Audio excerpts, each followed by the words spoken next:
I love Fox News, because they really need to rename their news show False News. The lady you see in front of you is Arthel Neville. She's one of the hosts of the Fox News weekend shows. They normally put their black female host on their weekend shows just for quote-unquote balance. Now, Fox News has had this thing for the Black Lives Matter movement for I don't know how long, and it's ridiculous. Now, you're going to see a clip here where they're going to interview a gentleman, and they are going to basically comment on Bill Clinton's dust-up with two people who were not associated with Black Lives Matter. The people have gone on TV, stated that they have no affiliation with Black Lives Matter. They have been saying this for the last at least 3 or 4 days when asked, but Fox News basically just ignores that, and they want to associate these people with Black Lives Matter, and then they go into their commentary about Black Lives Matter. So I'm going to play this clip just so that you can get a feel for their position as far as Black Lives Matter is concerned. Some big headlines emerging as the New York primary inches closer. Let's bring in now Christopher Bedford. He's the editor-in-chief of the Daily Caller News Foundation. Good to have you here, Chris. Thank you for having me. All right, so let's talk about this one first. Hillary Clinton, she was on CNN, State of the Union with Jake Tapper, responding to President Clinton's dust-up with members of Black Lives Matter over the 1994 crime bill that President Clinton signed into law. Look. If we're going to talk about his 8 years as president, we should talk about everything. And he said last summer to the NAACP that a lot of good things happened to try to lower crime, save lives, and all of that. But clearly some things happened that were not foreseen and need to be now addressed. And I think that's good leadership. Okay, Chris, does Secretary Clinton make a good point? Also, does it clutter the campaign a bit when President Clinton has to switch lanes, defend his legacy, and then switch back to campaign for his wife?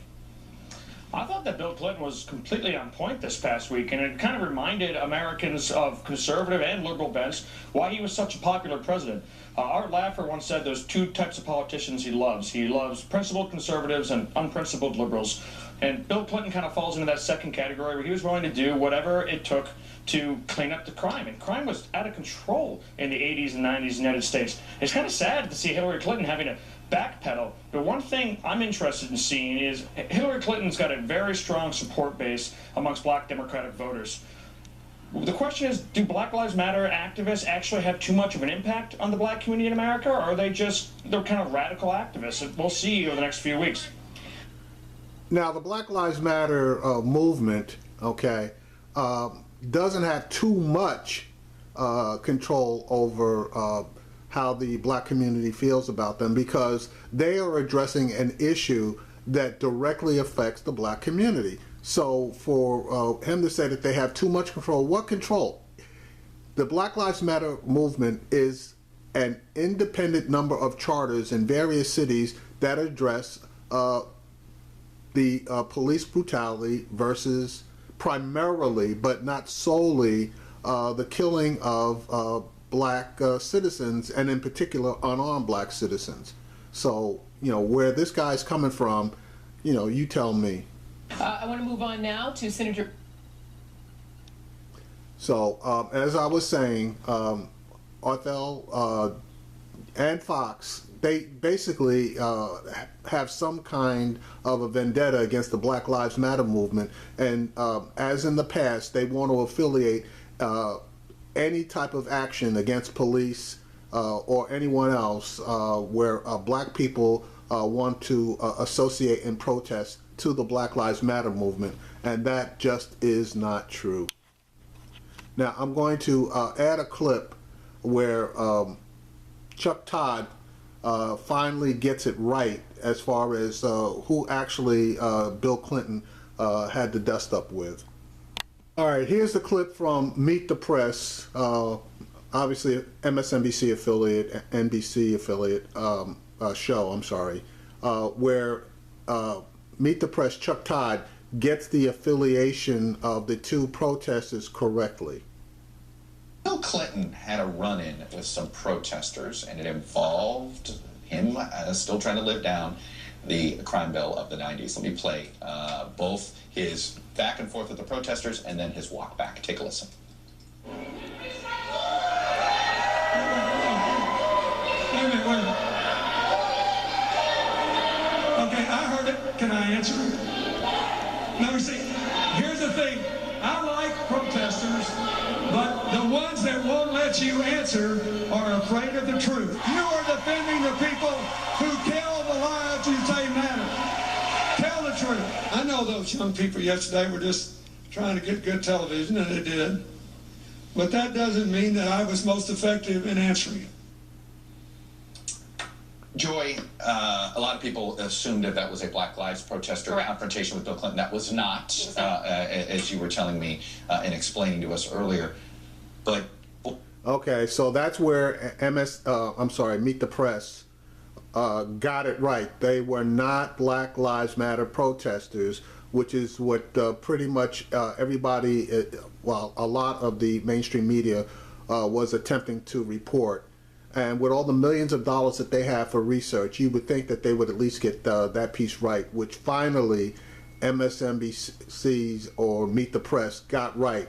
Because honestly, Fox got it wrong, CNN got it wrong, and MSNBC got it wrong up until today, as far as I can tell. that still look like, did Bill Clinton miss the memo? Yeah. And how to talk about his crime bill that everybody is now repudiating? Yeah, very awkward. They were a group called the Philly Coalition for Real Justice. It was a pair of people who said themselves they are not part of Black Lives Matter. That said, the problem with Bill Clinton's oration and the problem with the way that he defended himself was that he was defending himself. And that Bill Clinton, I think, is living emotionally through the repudiation of much of his legacy, whether it's on LGBT rights or whether it's on this crime bill or on criminal justice. His legacy is being relitigated in the negative, and I think it's hard for him to deal with it. But what he didn't understand is in the role of surrogate, it is not your job to defend yourself. And this complicated bill that has no clean hands. And he took the bait of the protest. I think he understands it, but I think he's been, since he left the White House, in an incredibly difficult position of not being able to defend his legacy. I've had the personal experience in 2008 I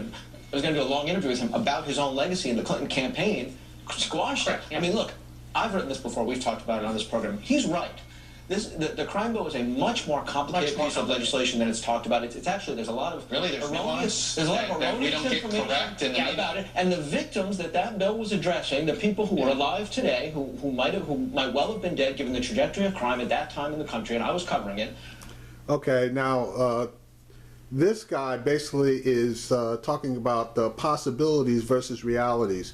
Yes, he's right. There is the possibility that that crime bill did save some lives, but the reality is that crime bill harmed a hell of a lot of people, and they knew it. They knew it, and they were told what was going to happen, and they're going to bring in Bernie Sanders' name, but Bernie Sanders had the guts to get out on the floor of the House of Representatives and specifically spell out what that crime bill was going to do to the minority communities. Black and poor. Right. And he has every right to feel that his legacy is being distorted. And the people who were asking for it, I think we forget that there were many, many hands that were on that bill, including black mayors, including members of Congress. More than half of the Congressional Black Caucus voted for it. But people struggled with it. Let's remember, Reverend Al Sharpton, our colleague, was one of the people protesting it to the end because it did contain death penalty extension. It did contain things that we now look back on as bad policy. But there were a lot of hands on that bill, including Bernie Sanders. I found. Okay, now I just commented on Bernie Sanders, and yes, he did vote for it, but he basically explained that there were so many different features in that overall bill that no matter which way you voted on it, you were going to catch hell. And that he did try to introduce an amendment stripping out the portions that dealt with increasing penalties for various things, i.e. Crack or rock cocaine, the death penalty, etc. But his amendments were defeated. So again, we need to hold, obviously, Bill Clinton accountable because he was the one, he and Hillary pushed that bill.